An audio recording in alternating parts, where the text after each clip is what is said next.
Can you see Zonta?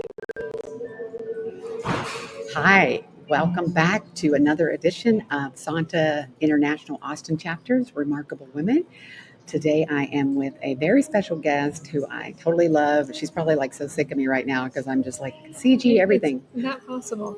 Not possible. Her name is Ciji, spelled Ciji, like Fiji, Wagner, and she is with Louder Than Silence, the founder of this organization. And I am getting to find out all about it, and you're going to as well over a period of time because we are looking to make Louder Than Silence one of our strategic partners, and you're going to find out more about her over the next year.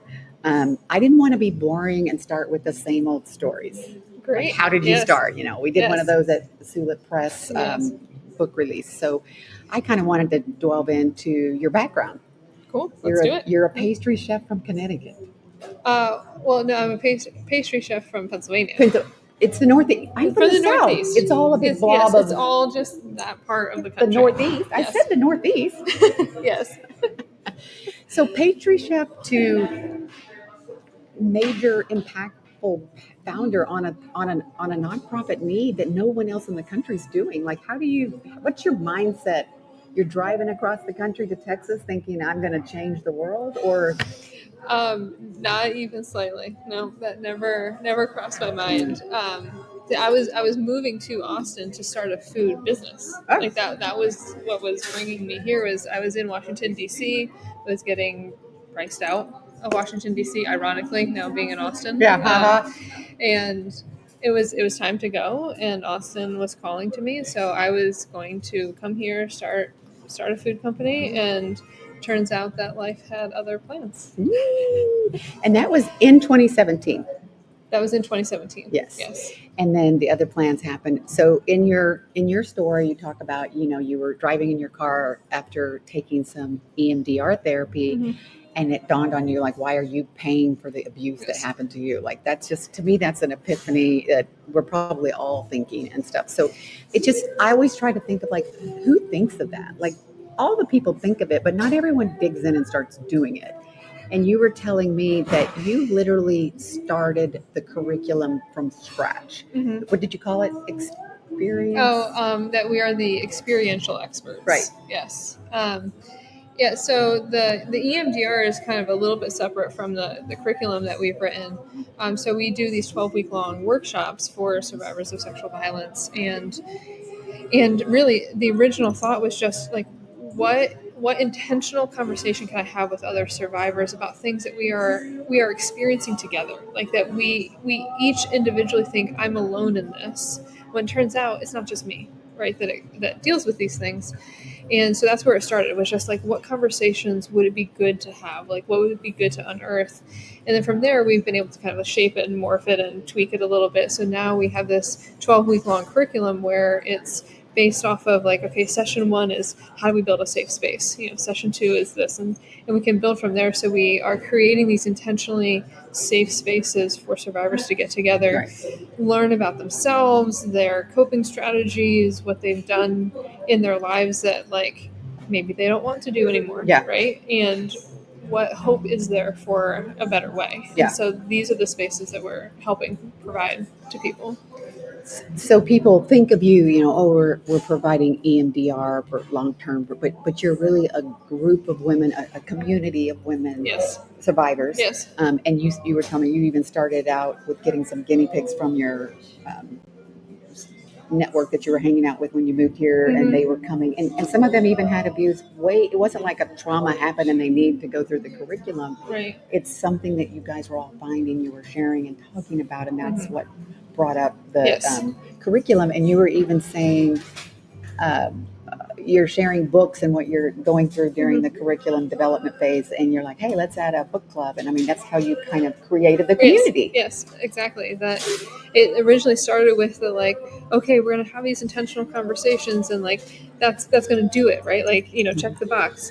And then realizing, like, oh, it is this long-term thing, and realizing that there needs to be the option for many different types of connection, right? That for some people, they really would love to do a trauma-informed yoga, and other people maybe really want to do an art for trauma resilience course, right? Like, it takes all the different things because we're all different, right? We all Right. have our own Right. wants and needs and desires and interests, and so really helping create that community space where people can feel like fully themselves as they work on their healing. And so like this community we have found to be such as like, I mean, it's tough and it's beautiful, right, at the same time. And it's easier for people to keep doing the healing work and like facing these big, deep, scary things if they know there's people that have their backs. Yeah. Right? Like when we're alone, it's much harder to keep facing it over and over. But when we have people who are there and like, yep, you might be looking into the big, deep, dark pit, but I'm not going to let you fall in. Yeah. Like that's what we're offering to people. I love it. I know. I'm just so geeked out about how much I love this because I think of just, I'm a mother of four girls, and I know how much women like to commute and get together and talk, and that's how we process. And it doesn't need to be a clinical therapy thing, and that's not what you're doing. You're doing something completely different. And that might, we were talking earlier about sometimes that red tape of trying to find a therapist. It's really harder than it's ever been to get good people to even go and chat with, and you guys have already built that community. Right. So even if someone never ever even utilizes the EMDR, right. Yes, we have people that up until this point have chosen not to go down that path, and they are equally welcome in everything that we do. And as I mentioned to you, it's all at no cost too, right? People can participate as much as they want. Yeah. Because it is designed to be a space for people to heal. Right. Like we talk about our work being trauma specific, right? That we are intentionally coming together for the sake of how do we get to the other side of the trauma that we've experienced. Yeah. I love it. Did I tell you that yet? I just You love may it. have mentioned it. I think it's so cool. And the next biggest part, just a small little piece that you have to kind of, ramp up for is $80,000 to $100,000 in fundraising. Like, who are we calling? Michael Bell.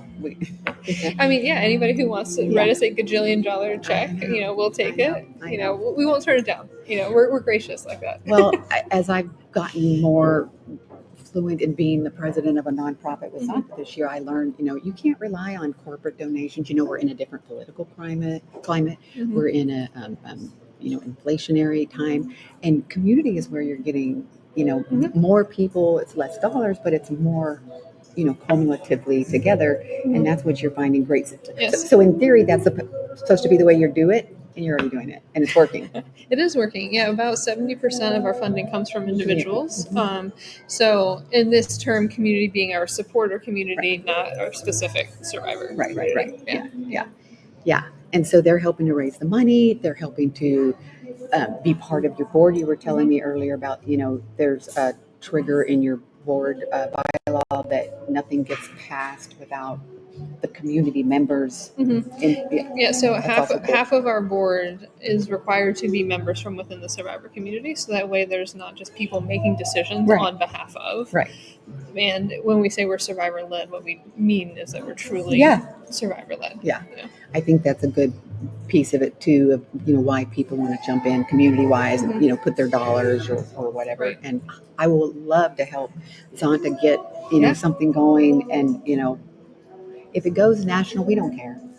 But we're going to do what we can right here. I just love her so much, and I'm so excited about all the things we're going to unearth together and meet your community. I love to meet them, and we're going to invite her to our thing, so you'll get to meet her at some of our events, and maybe some of your community survivors, whoever's comfortable to share stories. I mean, that's what we do.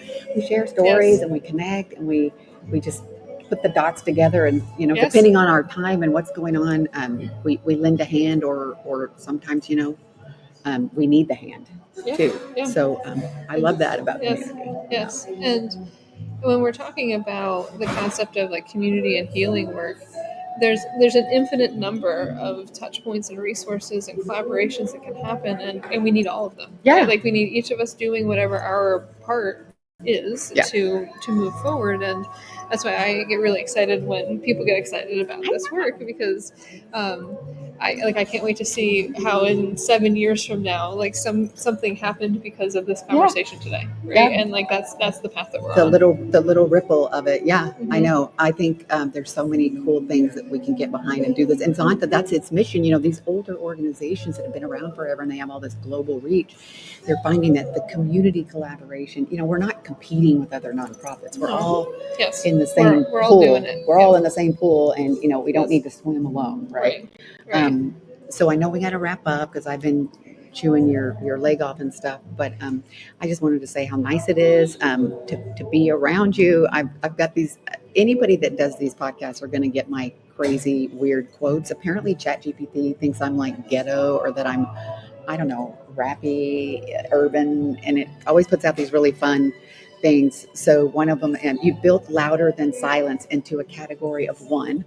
No one else is doing what you're doing. Did you set out to change the entire system, or did you just refuse to stay quiet when it comes to helping others? Yes, I did not set out to change an entire system.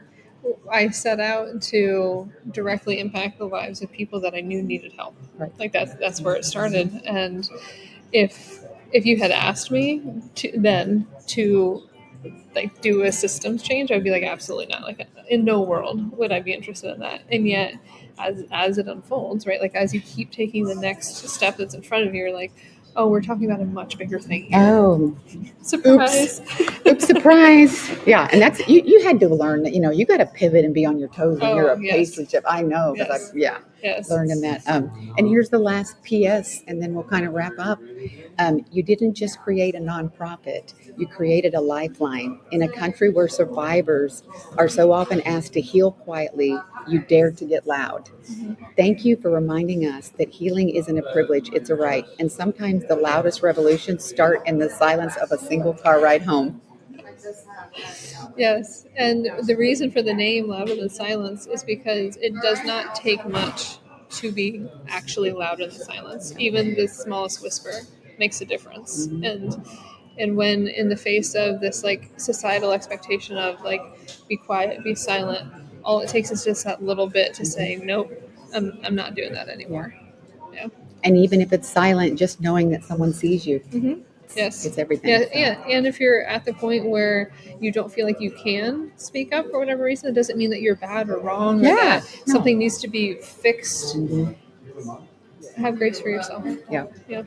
So part 2, when we get together again, I want to Yes. hear about the inspiring people that helped you along the way that wouldn't let you stop. Even I'm sure you had down moments, and I want to hear all about all the juicy yes. details. Yes, there's always ups and downs. Yes. Behind the scene folks. Well, we're getting ready to close up. We're at the Carlton Hotel, and our lovely